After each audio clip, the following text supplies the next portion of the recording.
गुरु हमारे अंदर केवल ज्ञान नहीं भरते बल्कि प्राण शक्ति को जागृत करते हैं। नमस्ते बच्चों, मैं सुगना। आज की वीडियो में हम हमारी हिंदी पुस्तक वितान कक्षा 12वीं का जो पहला लेसन है सिल्वर वेडिंग, इससे संबंधित परीक्षा उपयोगी प्रश्नोत्तर करेंगे। पहला क्वेश्चन देखें, किसंदा के चरित्र की क्या विशेषताएं हैं? किसंदा कौन? जो कहानी का मुख्य नायक यशोधर बाबू है, उनके गुरु, उनके आदर्श, उनके सबसे करीबी व्यक्ति, उनके बारे में बताना है। किसंदा एक संवेदनशील, परिश्रमी और संस्कारी व्यक्ति थे। वे पहाड़ से आकर दिल्ली में नौकरी करते थे। सारी उम्र अविवाहित रहे। पहाड़ी क्षेत्रों से आने वाले जो बेरोजगार युवक थे उनको वे काम दिलाते थे। यशोधर बाबू भी कम उम्र में अल्मोड़ा आए थे और वो किसंदा के पास रहने लगे थे। क्योंकि यशोधर बाबू की उम्र नौकरी के लायक नहीं थी, इसलिए किसंदा ने उनको रसोइया रख लिया। फिर किसंदा ने उन्हें अपने कार्यालय में ही नौकरी दिलवा दी। संवेदनशील किसंदा का घर सबके लिए खुला था। वो सबकी मदद करते थे। वे सारी उम्र दूसरों के लिए काम करते रहे। जब किसंदा सेवानिवृत्त यानी नौकरी से हट गए, तब किसी के परिवार ने, किसी व्यक्ति ने उनको अपने घर में नहीं रखा, उनकी कोई मदद नहीं की। फिर भी किसंदा को जब कभी भी अवसर मिलता तो वो अपनों से मिलने के लिए जाते, जिस प्रकार यशोधर बाबू से वो मिलते थे। वो सबका हालचाल पूछते थे, सबके बारे में ध्यान रखते थे। ककड़ी चुराना, गर्दन मोड़कर मार देना, पीछे की खिड़की से कूदकर सेकंड शो सिनेमा देख आना। वर्ष वे राजेंद्र नगर में किराए के भी। इस प्रकार किसंदा एक चंचल प्रकृति के व्यक्ति थे। बचपन में वो इस तरह के काम करते थे। किसंदा का बुढ़ापा बड़ा ही संकटों में बीता था। सेवानिवृत्त के बाद यशोधर बाबू ने उनकी मृत्यु का कारण पूछा तो किसी ने कहा कि जो हुआ होगा, यानी कि पता ही नहीं कि उनकी मृत्यु कैसे हुई।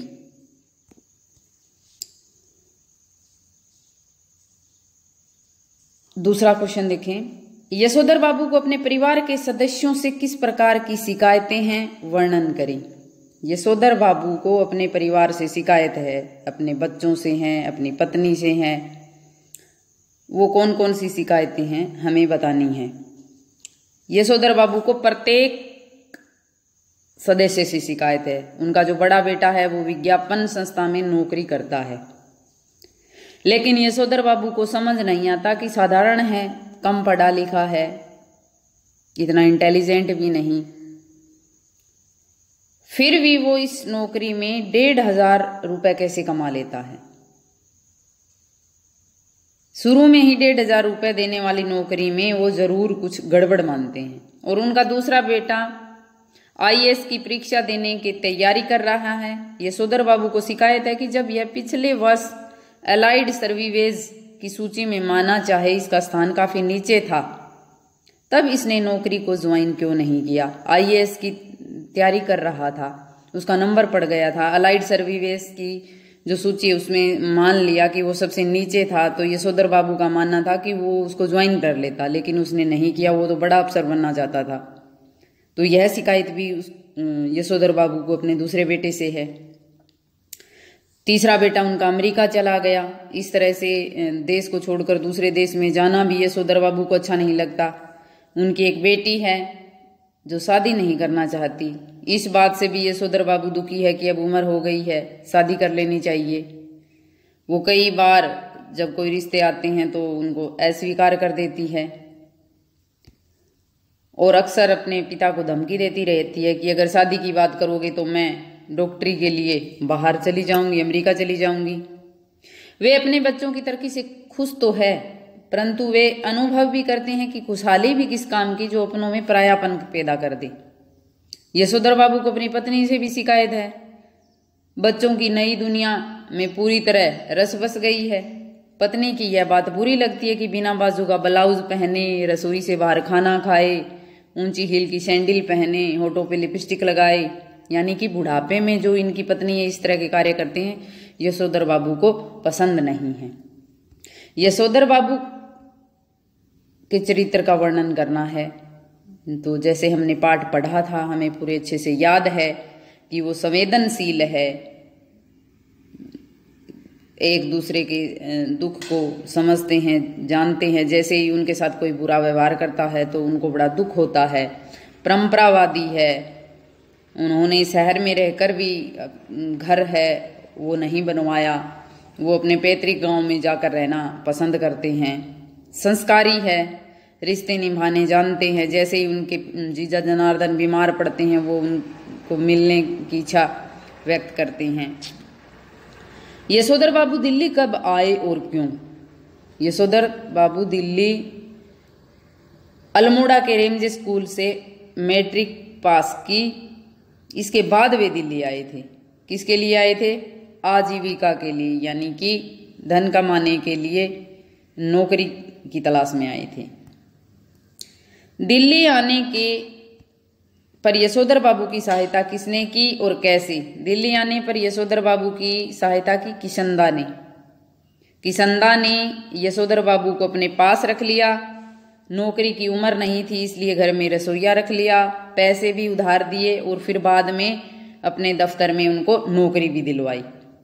यशोधर साइकिल की उपेक्षा कर दफ्तर पैदल क्यों जाते थे? क्योंकि यशोधर बाबू के बच्चों को साइकिल पर जाना अच्छा नहीं लगता था और स्कूटर बिल्कुल बेकार की सवारी वो मानते थे। कार खरीद नहीं सकते थे, इसलिए वो पैदल ही जाते थे अपने दफ्तर के लिए। यशोधर बाबू ने नई रीत कौन सी अपनाई थी? नई रीत यानी कि नया तरीका कौन सा अपने जीवन में एक और अपना लिया? यशोधर बाबू ने दफ्तर से लौटते समय जो बिड़ला मंदिर है वहां जाने लग गए थे। उसके उद्यान में बैठकर संत महात्मा के प्रवचन सुनते थे, परमात्मा में ध्यान लगाते थे। अपनी आत्मिक शांति के लिए वो इस तरह की नई रीत अपना चुके थे। यशोधर बाबू का कौन सा व्यवहार उनकी पत्नी तथा बच्चों को बुरा लगता था और क्यों? यही जो उन्होंने नई रीत अपनाई थी, मंदिर में जाना, भजन कीर्तन सुनना, ध्यान लगाना, ये उनके परिवार वालों को अच्छा नहीं लगता था। उनके परिवार वाले सोचते थे कि अब इतने बूढ़े नहीं हैं कि वो रोज ही मंदिर में जाए और व्रत रखे इस तरह से।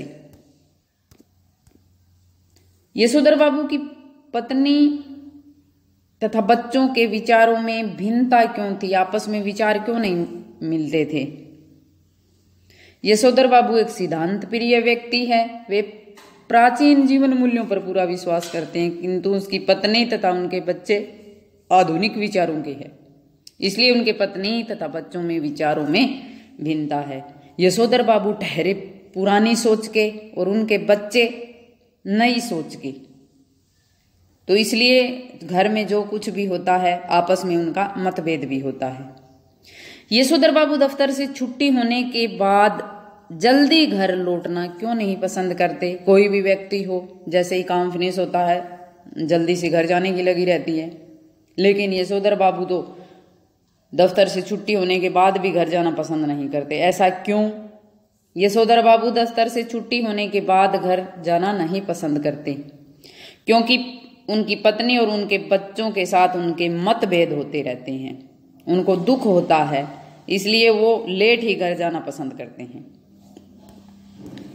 यशोधर बाबू अपने बच्चों की तरक्की होने पर ज्यादा खुश क्यों नहीं हैं?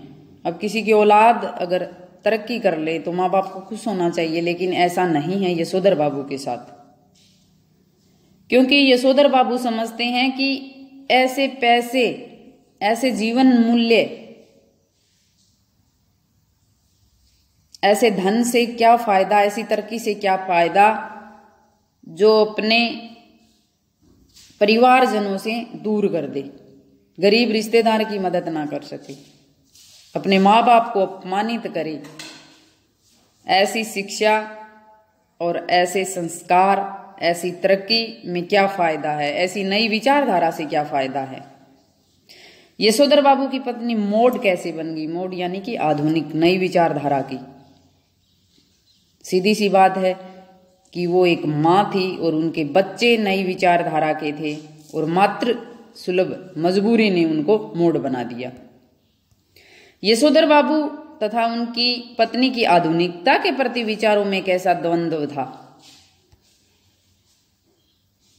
यशोधर बाबू की पत्नी धर्म, कर्म, कुल, परंपरा सबको ढोंग ढंगोसला कहकर आधुनिकता का आचरण करती थी। उनकी पत्नी कहती थी ये धर्म, कर्म, कुल की परंपराएं ये सारी की सारी ढकोसले हैं। किंतु यशोधर बाबू जब वो इस तरह के नए खाने पीने का स्टाइल, पहनने का इस तरह से करती थी, तो वो उनके साथ साइनल, बुढ़िया, चटाई का लहंगा, बूढ़ी मुंह मुहा से इस तरह से उनको कह करके उनका विरोध करते थे। परलोक के बारे में उत्साही होने पर यशोधर बाबू ने क्या कहा? जब बच्चों, पत्नी, घर गृहस्थी और संसार में उनका विश्वास कम हो गया तो वो परमात्मा में ध्यान लगाना चाहते थे। उनके प्रति उनके मन में इच्छा जागृत हो गई थी, इसलिए वो बिड़ला मंदिर जाते थे, लक्ष्मी नारायण के आगे प्रार्थना करते थे, फूल चढ़ाते थे, महात्मा संत महात्मा जो गीता का पाठ करते थे वो सुनते थे। यशोधर बाबू की पत्नी को कैसा रहन सहन समहाउ इम्प्रॉपर मालूम होता है। यशोधर बाबू को अपनी पत्नी का बिना बा का जो ब्लाउज पहनती है वो समहाउ इम्प्रॉपर लगता है। रसोई से बाहर खाना खाती है वो समहाउ इम्प्रॉपर लगता है। ऊंची हील की सैंडल पहनती है वो भी यशोधर बाबू को समहाउ इम्प्रॉपर यानी कि गलत ही लगता है। यशोधर बाबू अपने बच्चों से कैसा व्यवहार करते हैं? यशोधर बाबू अपने बच्चों से ये इच्छा रखते हैं कि वो मुझे समाज का बुजुर्ग, सम्मानित व्यक्ति माने और मेरा मान सम्मान करे और हर बात में मेरी सलाह ले। यशोधर बाबू के बच्चों को अपने पिता से क्या शिकायत थी? यशोधर बाबू प्राचीन मूल्यों में विचारों के आदमी थे, पुरानी सोच के थे। उन्हें लोग दिखावा, भीड़ भाड़ पसंद नहीं थी, किंतु उनके बच्चे आधुनिक विचारों के थे।